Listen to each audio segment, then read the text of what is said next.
ka tlhamallo go tswa toropo kgolo Gaborone Dikgang ke tsa nako ya BOSUPA tsa BOTSWANA television nna ke bidiwa Khomotso Maphane a re lebe ditlhogo.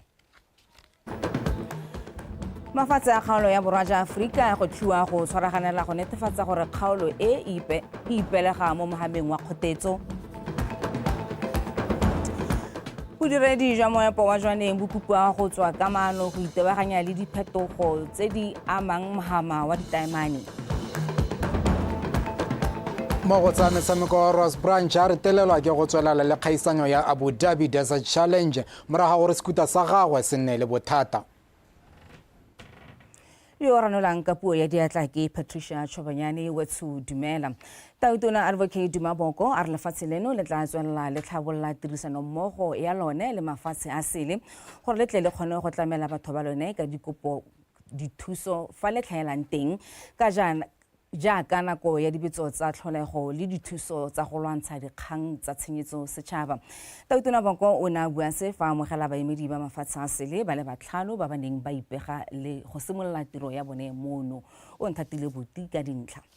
Tautona advocate Boko o amogetse baemedi ba mafatshe a sele ba bašwa Ibonshindo Yozuki go tswa Japan, Ahmad Ali Ibrahim Sharif go tswa ko Egepito, Moriba Kone go tswa Guinea, Kwan go tswa Vietnam le Philip Hewitt go tswa ko lehatsheng la New Zealand. Ka fa tlase ga puso ya gagwe Tautona o supile fa a batla go tokafatsa tirisano e le mafatshe a sele a supa fa tla tshwana ke go kopa dithuso ko mahatsheng a tshwana a New Zealand go kopa dithuso mo go lwantsheng tshenyo tsa setšhaba.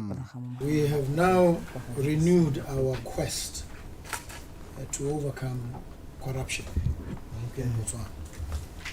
And in that regard, we appreciate the help that New Zealand once extended to us.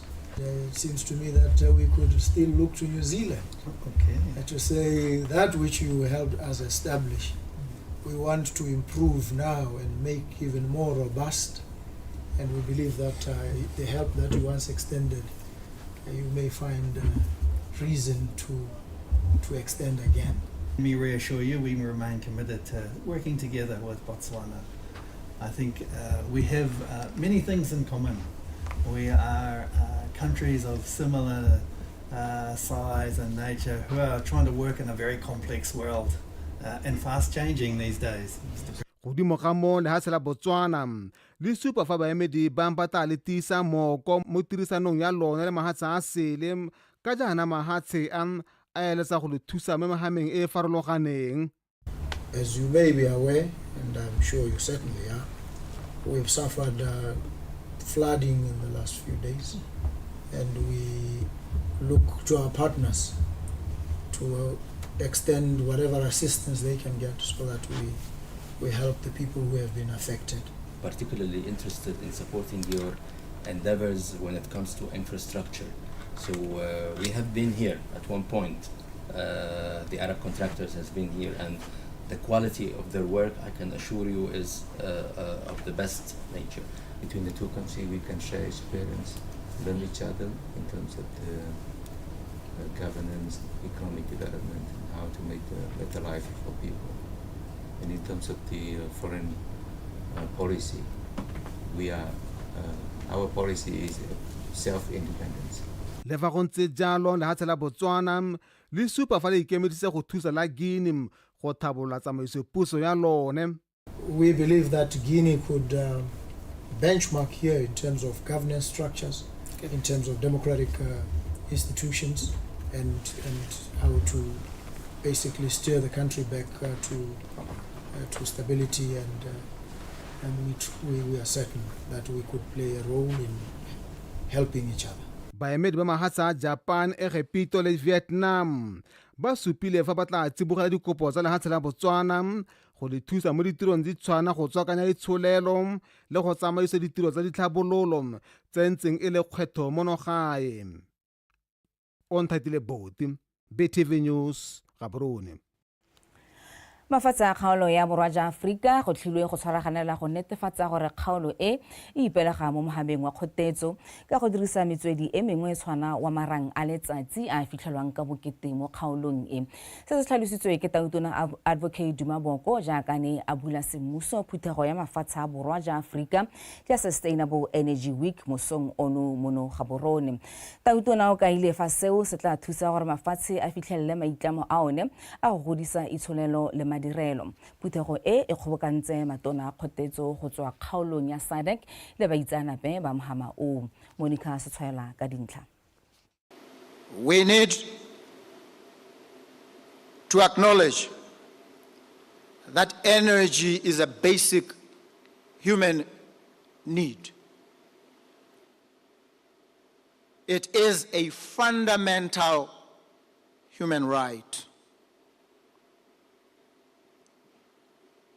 And so there is need to improve and accelerate our capacity for generating and distributing energy in its various forms with a leaning to renewable energy sources.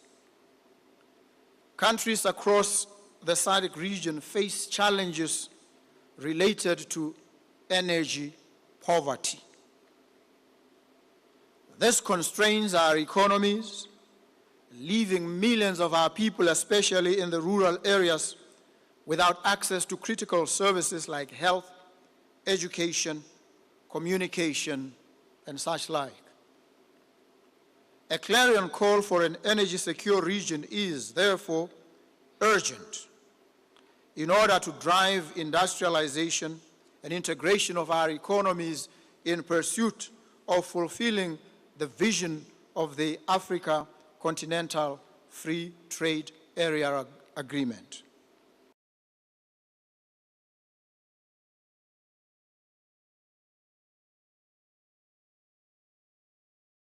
Mo thusa Tautona Renda Bagaolatli o gateletse botlhokwa ja go bereka ka thata go rula mo seemong le go tswa ka maano a itebaganyang le diphetogo tse di harahareng mohama wa ditaemane mo nakong eno.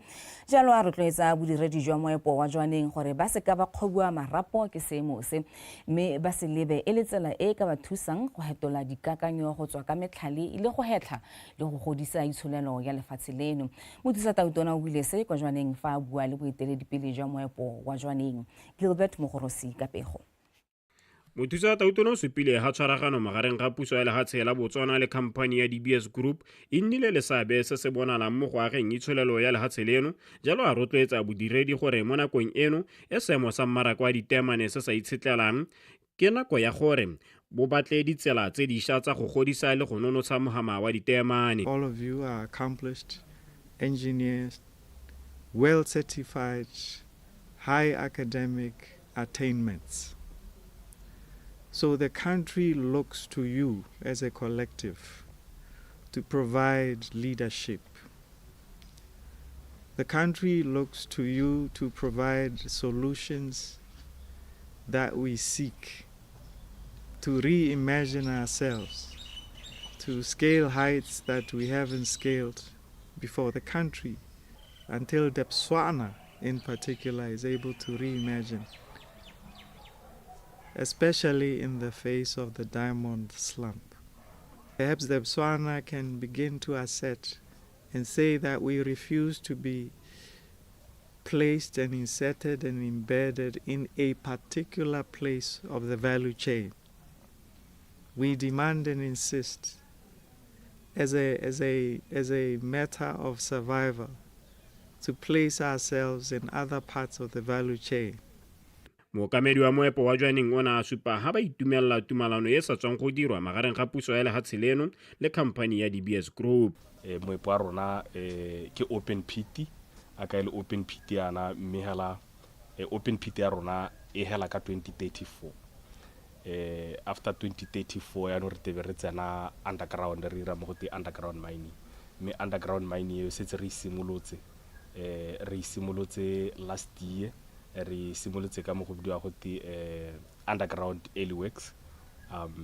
Re phuntse gone mo open pit e setse le teng mme ya gore ngwaga o setse o hela e be re ira box cut ano re ira yone underground re phunya re le ga godimo mme hela yone underground ye estimation ya rona ke gore ye go rana until over 2050. go lona le letsatsi le mothusa tautona o ne gape a kopana le bagwebi ba ba botlana ba toropo ya Jwaneng go gatelela le go lemoga botlhokwa jwa tshwaragano magareng ga puso le mohama wa bone. Gilbert Mogorosi, BTV News, Jwaneng. Tona tlamelo bana le thuto go tswa ko moding me Nono Kgafela Mokoka o supile fa dikolo dingwe di tla bulwa ka moso kwa ntle ga tsa kgatleng tse di santseng di amilwe ke merwalela. Dikolo tsotlhe hela tse di ko northwest, tse di ko central, tse di ko northeast, tse di ko Jwaneng, tse di ko Gantsi, tse di ko southeast go ntleng ga tsa kgatleng le dikolo tse di ko bo Kgalagadi Chobe le dikolo tse eleng gore di tla be di le ko mo south mo Bokone sotlhe di tsile go bulwa. Kgatleng ke yona e santseneng e gateletswe mme ke kgothatse batsadi gore a re emeng ka dinao re tshwaraganeng le matitšhara re tshwaraganeng le bogogi bo botlhe gore re nne le boikarabelo re le botsadi gore bana ba babalesegile re somarele botshelo. Tona ofisi ya ga tautona re Moetemohasa wa mogetse dimpho tse di thusang bao ba amilweng ke merwalela go tswa ko khampaning ya the Botswana Chinese Enterprises Association. Dipula tsa bošeng di bakile merwalela lefatshe ka bophara mme merwalela e tlogetse setšhaba segolobogolo banni ba mafelo ao mo kgakgamalong e kgolo ka ebile e fudusitse bangwe mo malapeng a bone.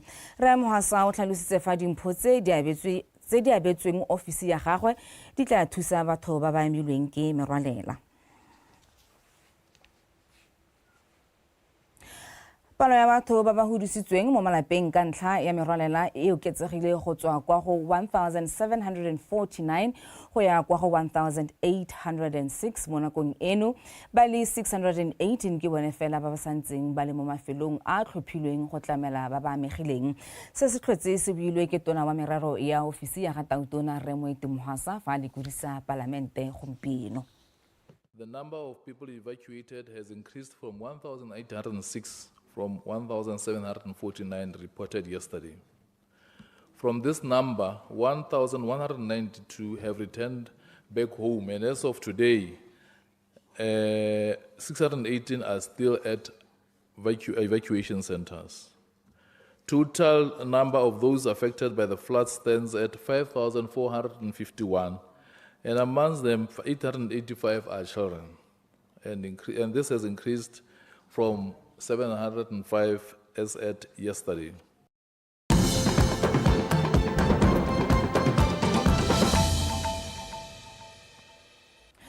Batswara go amogela go bosantsona le rona mo dikganyeng tsa nako ya bosupa go lemogilwe fa bontsi jwa baeteledipele ba mekgatlho e ikemetseng mo lefatsheng leno ba tlhaela dikitso le boitsanape ja go tsamaisa.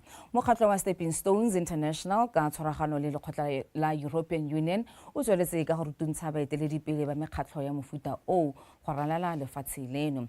Fa ba le kwa gantsi bošeng boitsanape go tswa kwa khampaning e itebagantseng le dithutuntsho tsa boeteledipele ya the Pacific Institute Botswana Re Wendell Almond a re go tlhoka dikitso ka boeteledipele jo bo lolameng go ka baka gore mekgatlho eo e se ka ya dira tiro e tlhamaletseng ka tsela e kgotsofatsang. Lesego Mokwaisi.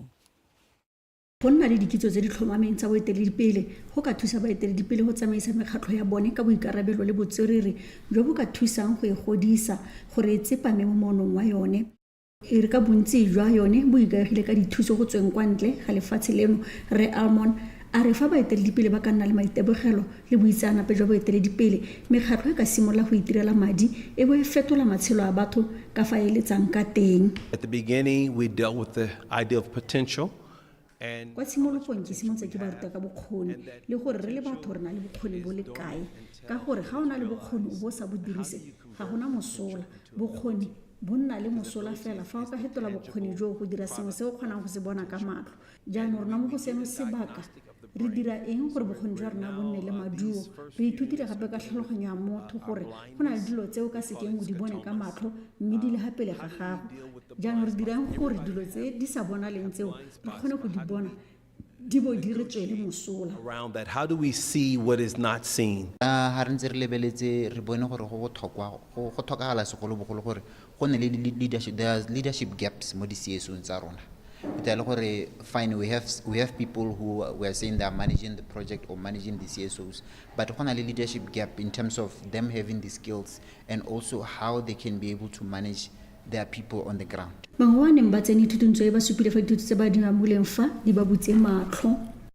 Dithuto tse re ne re di dira mo malatsing a mararo kwano tota ene le go rapola sesiro se sentseng se re sirile go bona dilo tse di leng gore re na le tsone thata ile dikgang tsa gore re na le potential mme re ntse re sa lemoge thata re ntse re ikaegile ka dithuso tse di tswang kwa ntle re lebala gore melemo gae go na le dilo tse le gore we can tap mo go tsone re kgone gore re tsamaise mekgatlho ya ke ra tiro e ba e tsere gore kana ke bone bagogi mme bagogi ga ba sena kitso e ntseng yana nna ke bara ke re a re kwa still go go nna bokete. So tatala from the EU re twisted thata from the training tsonetse le di workshop tsonetse re ithutile go le go ntse go re na ra lemoga gore di organization tsa rona the reason why di sa gole kana di sa tswelle pele ke ka lebaka la gone gore dio tse dintsi tse di leng gore di a tlhokagala mo organization re ntse re sa di dire tse dingwe re di dira but re sa di dire sentle tse dingwe o itlhela ile gore wena as moeteledipele ga o di lemoga gore ga dio kana di temo organization. Baemedi ba mekgatlho e farologaneng ba gakolotse go arogana se ba se ithutileng fa le maloko a mangwe a mekgatlho gore ba goge mmogo go isa ko mankaleng le sego mokwaisi BTV News gantsi. Tona mo ofising ya Gatautona re Moitimohasa a re puso e tsweletse ka go dira ditshekatsheko tsa tshenyo e bakilweng ke merwalela e neng ya mafelo a harologaneng mo lefatsheng leno. Tona Mohasa o ne a lekola ditlamorago tse di bakilweng ke pula kwa toropong ya Francistown. Tona ona patilwe ke tona wa papadi le tlhabololo kgwebo Rentsima yo gape e le mo palamente wa Francistown East ga mmogo le mothusa tona wa dikgaolo le ditsangwao re Ignatius Moswane ibile e le mo palamente wa Francistown West. Mo loetong leo re Mohasa a re jaaka e le baeteledipele ja setšhaba ba tshwanetse gore jaaka e le baeteledi ba setšhaba ba tsa maikarabelo go bona ditshenyegelo tse di bakilweng ke dipula mme a tlhomamisa gore o mo thomong ya Gatautona Advocate Boko o ka ile fa mo Francistown diemo di akaretsa mesepele ya kgopometsi o ka ile fa mo Francistown diemo di akaretsa mesele ya kgopometsi a pula e tshwanetse ya baakangwa gore e se ka ya ema metsi a helelang a tsena mo malapeng a batho le dikgwebo a re mo nakong eno puso e tla tsibogela diemo tse. Puso e tla tsibogela diemo tse mme go na dingwe se tshwanetse ke gore di dira sa ntlha ke tlhalosa gore go na le bangwe borra di kontraka ba ba supileng ga e le gore ba tla leka gore ba re thusa gore re baakanya diemo tsa mesele go na le mesele e leng gore ka bo yone la ga gone pula e le ntsinyana go na le mesele e leng gore rona re le batho re na le gore la thele matakala mo meseleng ya kgopometsi e bo go hella gore metsi a ga a kgone gore a tsamaya ga dipula dina ka gore re tswetse one mesele ka matakala ra la thela mo teng. Sa bobedi go na le melapo e leng gore over nako e ntse e heta a ntse e katagela ka bone bo se go ditshane le gone mo nteng wa bo bontshe le tse dingwe ke sengwe se santse gore se lebelebe se re se o lebe re bona gore ba akanya seemo se ka tsela e ntseng jang. Se sengwe ke ditsela tse di senyegileng BOSUPA e le gore infrastructure ya rona le one ne e sa itepatepanya le diemo tsa gompieno re tshwanetse gore re bone gore re puso seemo se re se bakanya ka tsela e ntseng jang mme kana la itse gore gompieno puso e mo seemo se le gore ga bona madi mme ga ke ra itlhokomolosa hela re ka re ga bona madi go direla go ditsela dingwe tshwanetse re di baakangwe di boele mo maemong mme re tshwanetse gore ga re di baakanye re sa kgosakgose e nne sengwe se se tatang se itepatepanya ka dibua le dikgwetlho tsa gompieno.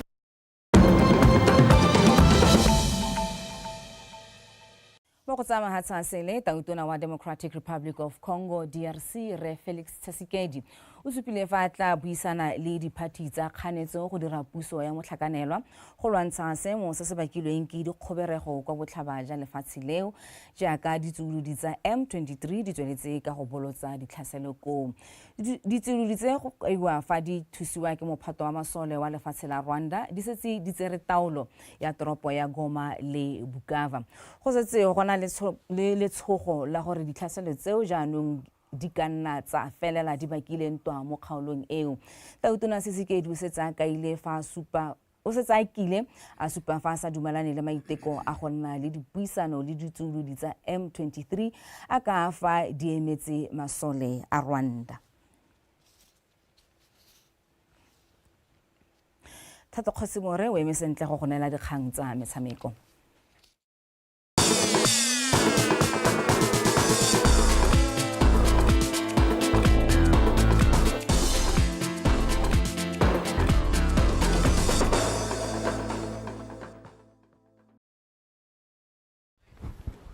Ke a go leboga jalo Khomotso Maphane matlametlo a modisa ke go di gorosa ke Thato Kgosimore ke gorosa tsa metshameko tsa Botswana tonight motwetso madume a re bepego e di gogang kwa pele. Mokwaledi wa lekgotla la Botswana Table Tennis Association Ratile Morapedi a re lekgotla leo le itemogetse kgolo ka la amogetse maloko a mašwa a le 13 mo phuthegong ya lone ya bošeng ya ngwaga le ngwaga. Morapedi o kaile fa seo e le sesupo sa gore motshameko wa table tennis wa nama lefatshe leno ka bophara le go akaretsa mongwe le mongwe ebile o na le bokamoso jo bontle ka bontsi jwa maloko a mašwa e le a tswang kwa dikolong. Victoria Dikgang ka pego. Morapedi o tlhalositse fa maloko ao a mašwa a 13 mo godimo ga 10 a ntseng a le teng bontsi ba one e le dikolo mme seo se tla thusa go godisa motshameko wa table tennis go tswa ko moding. Bontsi ja bone ke maloko a eleng di preschool le di primary school rena le di secondary school and some corporate entities like Pleasant Diamonds, Boto University. Tota re ne ra itumella seo go amogela maloko ao. Mo godimo ga moo lekgotla la BTTA le kgonne go tshegetsa dikgaisano di le mmalwa di tshwana le Continental Hopes Week and Challenge ga mmogo le 2024 ITTF Africa Youth Championships le ntse le ne le apesitswe kobo ka letshoba ke dikgwetlho di tshwana le letlhoko la madi. Se se neng se kgatlhisa ke go bona e le gore jaanong re setse re kgona go bereka ka dibajete tse di go godimo do re sena madi mo letloleng a kalo go supa kgolo mo ditirong tsa rona tse di tlhokang madi ene le go kgona gore re be re representile dibuka tse di dupilweng up to 2023 tota ke phitlhelelo e go godimo ene re dumela gore go ya pele re tla tswelela re ntse re nna le tiriso ya madi e responsible le go dupa dibuka. Tse dingwe tse BTTA e pilafatsang ka tsone ke koketsego ya mananeo a lone a go tlhabolola motshameko wa table tennis go tswa ko moding ka lenaneo la mini table initiative ko mafelong a mangwe a tshwana le Maung le Tlhakane le Phalape ga mmogo le go simolodisa lenaneo la re ba bona ha ko mabela a podi. Go ya pele BTTA e ikaelela go godisa botsalano le barotloetsi ba bone le go godisa talente ya batshameki ba ba tswang ko tlase gore ba kgone go phadisana mo dikgaisanong tsa mafatshe. Victoria Dikgang, BTV Sport, Gaborone. Mopagami wa dikuta wa monogae Ross Branch o reteletswe ke go tswelela le kgaisanyo ya Abu Dhabi Desert Challenge morago ga gore sekuta sa gagwe se nne le bothata ma sena go tsamaya dikilomitara tse 107. Se ke lekgetho la bopedi ka tatelano mampodi yo mo wa World Rally a retelelwa ke go fetsa kgaisano morago ga go retelelwa ke go fetsa ya Dakar Rally kgwedi e fetileng. Motabogo yo wa setlhopha sa Hero Motorsport jaanong o tla ba lebile go phadisana mo kgaisanyo e latelang kwa Africa Borwa ya South African Safari Rally e tla tshegediwang ka kgwedi ya Motsheganong. Fa re tswelela re lebatsa mabelo a pitsi ya lebelo la Kizam e tswang kwa motseng wa Gantsi ke yone fentseng lebelo la Mamang la 2400 meters kwa kgaisanyong ya Kokotsa Horse Race. Pitsi eo ya kwa Gantsi e ntshitse tlhogo fa pele ga Western Bypass go tswa kwa motseng wa Motokwe fa Aftershock go tswa kwa Lerolwane a wetse mo maemong a boraro e fetsa fa pele ga Salvanum e le yone e tswang ka Gantsi. Moeteledipele wa lekgotla la Botswana Horse Racing Timon Kelebeng a re o itumelela kgolo e a e bonang mo mabelong ao a dipitsi a tlhalosa fa a ka thusa le mo maitekong a go kabakanya itsholelo.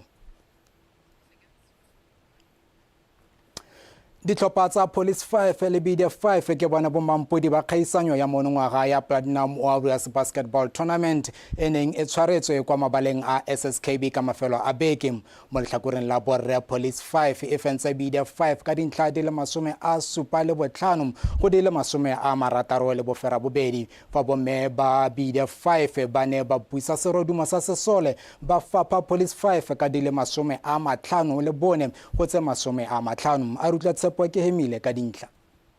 Borre ba Police 5 ba fetetse go makgaolakganye morago go fapa Dolphins ka 53-37 ba simotse motshameko ka masheda ba tsaya keta pele fela setlhopha sa BD 5 ba ske ba ipona tsapa banna ba ingabangapela ko bofelelong Police ya phamola kotara eo ka 26-17 mo kotareng ya bobedi setlhopha sa Police 5 se ne sa tswelela ka tshameko entle go netefatsa fa ba fenya kotara eo ka 41-38 borre ba mapodisi ba ne ba supa maitemogelo a kwa godimo ba tswelela ba tshwere taolo ya motshameko mo kotareng ya boraro mme ba e fenya ka 56-50 mo kotareng ya bone e bile la bofelo ya motshameko BD 5 ba ne ba leka go ituela mme ga bo go sa lekana jaaka Police ba ne ba fenya kotara eo go fenya motshameko ka dintlha tse di 75 go tse di 60 le bofero bobedi ka kakaretso go feta go bo mampudi. It's a pre-season tournament. We're still ke kgaisano ya ipaakanya jaaka re simotse ikatiso bošeng fela phenyo ya itumedisa re tshwanetse ra bereka ka thata go nna mo seemong se se botoka. we just started, so going forward I think things will improve. The players that won the league last season, they are not here. So I'm trying. Batshameki ba rona ba ba fentseng league ngwagola ba ne ba se mme ke ne ke lekeletsa batshameki ba bašwa jaaka re ipegetse paka e tlang. So that I'm preparing for the coming season. Ka fa letlhakoreng la bomme BD 5 ya boetsa bakela mo motshameko wa makgaolakgang morago ga go fenya kotara ya boraro le a bone ka dintlha tse 50 le bone go tse 50 tsa Police 5. We didn't expect to go as far as re ne re solofela go nna bafenyi ba kgaisano jaaka re ne re tle go ipakanyetsa paka e tlang. We are very fortunate gore e be re gonna go win. I think we did well considering that ke tsaya ke re tshamekile sentle ke lebile kgang ya gore re ntse re sa ikatise sentle ka mabaka a dipula e re lentswe tatlhegelo le botlhoko ke tsaya ke re dirile botoka. Although it's a disappointment, I still feel like we did well.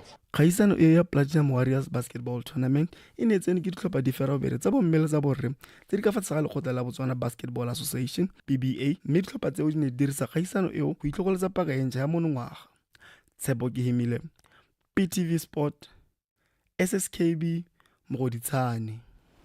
Yo ene le Tshepo ke hemile a re tlisa jalo ka bokhutlong jwa dikgang tsa metshameko tsa Botswana Tonight a re be re kopane ka nako ya bo herapongwe ga kitla ka tse dingwe gape tsa metshameko ka sena sebaka re ikgate motlhala re lebetse neng di digoga kwa pele. Tautona Bonko go tlile mafatshe a kgaolo ya borwa ja Afrika go tshwaraganela go netefatsa gore kgaolo e ipelega mo mohameng wa kgotetso. Bodiredi jwa moepo wa Jwaneng bo kopile go tswa ka maano go itebaganya le diphetogo tse di harahereng mohama wa ditaemane. Rosa Branch a reteletswe ke go tswelela le kgaisanyo ya Abu Dhabi Desert Challenge morago gore sekuta sa gagwe se nne le bothata. Wotse ne re go tshwanetse go di le kalo dikgang tsa rona mo nakong ya bosupa go latela tsa Tepolo Wapi.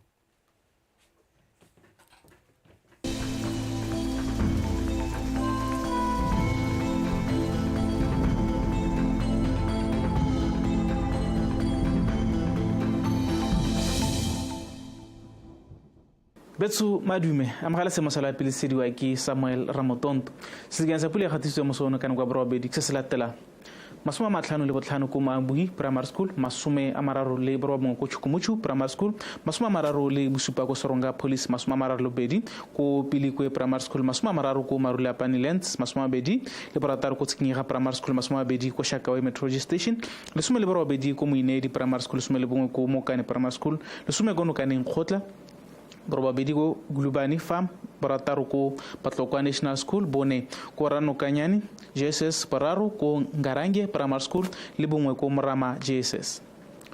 Sonto sola pisana kwa gompieno se supa ba la maru mo mafelong ka bontsi a lefatsheno mme bile re tsone maru ya dume kgotsane se pula se gonjono mo mafelong ka bontsi a lefatsheno mo gola ka mo se gone marata a thiba ka bonthamongwe ko kgalagadi ga di kgaolo tsa borwa ba o tlhaba kgatleng kone le gare le bokone bothaba gone re se fetse kgonagalo ya pula ya fogadima mo mafelong mangwe mme pula e ta phatala le mafelo a dikgaolo tsa gantsi Nhabe le Chobe mo mosong go ta ikuta tsa go le bothito ko gantsi borwa ba go tlhaba kgatleng le kweneng ka sengwe sa 18 go 19 mme mafelo a mangwe ka bontsi a lefatshe leno o ne go ta ikuta tsa go le mogote wa sengwe sa 20 go 21 mo tshokologong go ta ikuta go le bothito mo mafelong ka bontsi a lefatshe leno ka sengwe sa 27 go 32 mme go borwa ja kgaolo ya kgalagadi gone go ta ikuta go le mogote wa sengwe sa 33 go 35 mme fa re belela ka tsatsi la boraro tsatsi la bone mafelo ka bontsi a dikgaolo tsa borwa ba go tlhaba kgatleng le kweneng re swetse kgonagalo ya pula ya fegadima mo mafelong mangwe go le bothito mo tshokologong go gantsi le kgalagadi le gone ka tsatsi la boraro tsatsi la bone re swetse kgonagalo ya pula ya fegadima mo mafelong mangwe go le bothito mo tshokologong dikgaolo tsa tshobeleng gabe le tsone re swetse kgonagalo ya pula ya diphefo le kgadima mme iphataletse le mafelo ka tsatsi la boraro mo tshokologong gone go ta ikuta tsa go le bothito dikgaolo tsa legare le bokone go thaba le tsone re swetse kgonagalo ya pula ya fegadima ka tsatsi la boraro tsatsi la bone go le bothito mo tshokologong ne ke le tshwaretse go le kalobetso go tswa tepolo api a ene boroko.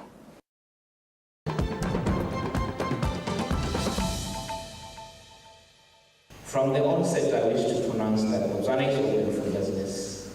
The Minister of Finance, who is also a Vice President of the Republic of Botswana, Mr. Ndala Haulati, recently made a call to the business world that Botswana is looking for partners with deep pockets and strategic vision to work with us as we build a better future for all. Director of Ceremonies